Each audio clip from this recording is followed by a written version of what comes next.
We'll go through council member reports, comments, and suggestions. I'm the first up here today. The Fairview stuff, I think we've handled. At least we'll be able to figure out how to move that thing forward. One of the issues that's been came up tonight, has been going on for a while, is the issues with group homes in the city. And as you probably read, Newport Beach had litigation with the Morningside Recovery. Morningside was required to close down. One of the comments that's out there is that because the city of Newport Beach has a ordinance to solve these problems is how Morningside got shot down. That's actually not what happened. Morningside Recovery had a zoning agreement with the city of Newport Beach, which they violated, and that's how it was taken down. But this city council has been working on it, and in my hands I have 3 ordinances, and we have more coming to work at solving the group home problem.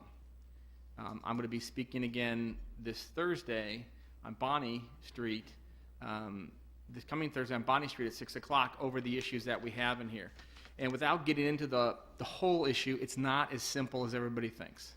There are all sorts of issues with regards to the Americans with Disabilities Act, which requires that people with handicaps get certain things that we can't stop them from happening. Drug and alcohol is considered a handicap. That's kind of what we're at. Now, does that mean that we can't do anything? There's a lot of things that we can do, but I want to be real frank with you up right away.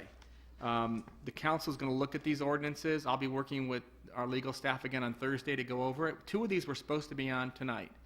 And we had so much pushback from other attorneys on what the problems were that we're looking at it again.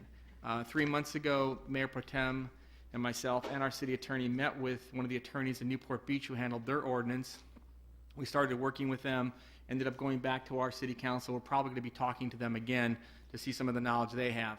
But understand, once we do any of these ordinances, we're going to get sued. And as you notice, at the city council, I've been watching it, people come to these microphones every single meeting and saying you're spending too much on legal fees. Now, when we get sued, we have to defend ourselves. Our job, fiduciary responsibility to the citizens, is to make sure we do the best to protect our citizens and their assets there. We are going to get sued. The question is it worth it for what we're trying to get done? I can easily argue that what happens in a group homes, if they're bad neighbors and bad actors and don't handle their issues well, is millions and millions of dollars of devaluation of neighborhoods. So, how much does it cost? Whatever it costs. Because the devaluation of property values, if we don't do something about group homes, is going to be extremely immense in the city here. So I'm going to be speaking throughout the city. If anybody wants me to do a Meet the Mayor in their neighborhood over this issue or other issues, just contact the office. I do them on Thursday evenings, and we can go with this. It's less formal than this. There's no 3-minute time limits, and we can really go through a lot of the issues there. But it's very important that when we start bringing these ordinances forward, like nuisance ordinances and all sorts of other ordinances, there are a lot of people that don't like those things, okay? Those are rules that some people do not want to follow. That's not good or bad. That's just a judgment. Some people just look at it that we're not Irvine, we're not some planned community, and we're a little more eclectic. I think we all understand that, but I think we all understand as adults we need to have some ground rules and some tools in the city to work. So it's not all pleasant, it's not all perfect, but people in the community are going to need to show support to the council to go through and put these things up, because we are going to be sued.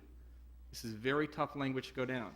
The good news of it is I think there are some more creative ideas and to help solve this problem in the community. I think there's some very creative ideas out there, but again, Costa Mesa is going to be on the bleeding edge to solve that problem there.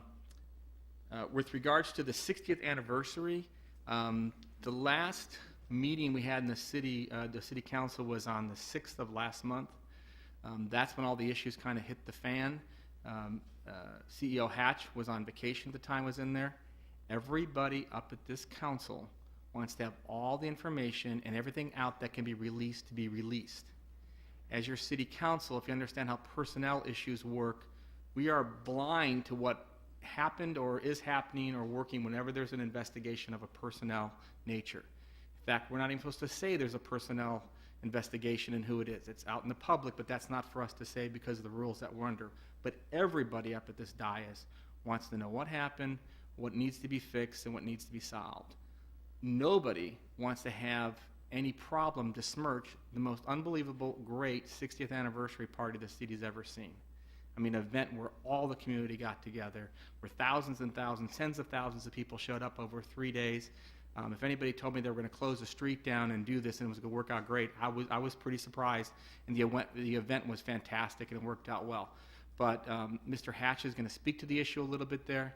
But as council members here, and I'm telling this to the press too, do not call us up and ask us, what do you know? Because we as a council do not know. We're not supposed to know because in the end, we're the appeals board for any situation that happens with an employee here. So that's where those issues are at right now. And again, if there's any other issues in the community besides these issues you'd like to have a meet the mayor in your neighborhood, I'd be glad to do it. They've been very successful throughout the city. Okay, with that, I'll go to the next up is Mayor Pro Tem Mensinger. And